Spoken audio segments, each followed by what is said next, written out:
You're an oil company CEO, and it's not fair that everyone is accusing you of greed, opportunism, and taking advantage of consumers to line your own pockets. Well, gas prices are higher than ever, while you're about to have your second record breaking quarter in a row. How do you respond to that? Do the profits you're making now are compensating for the losses you experienced over the last couple of years? Well, that seems perfectly reasonable. How many bad quarters did you have? One? That's it? And that was over 2 years ago? But in the 2 quarters after that, you barely made any profits at all.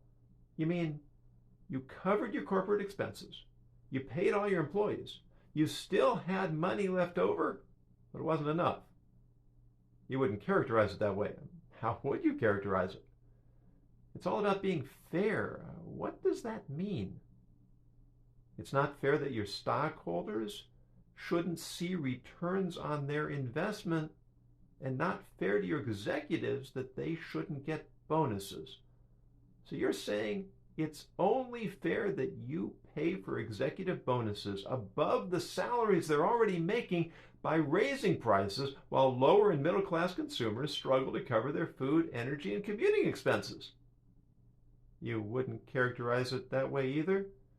How would you characterize it? It's just supply and demand.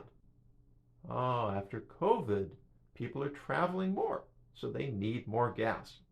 And the war in Ukraine has increased demand even further. So you're saying that human suffering from pandemic and a war of aggression entitles you to jack up prices so your shareholders can enjoy a windfall while little people are barely getting by.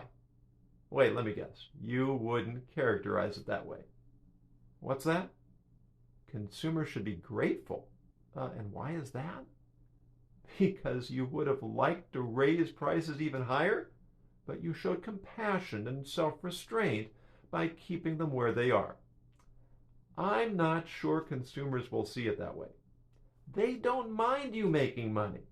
They just don't want to feel that you're gouging them at a time when everybody else is suffering.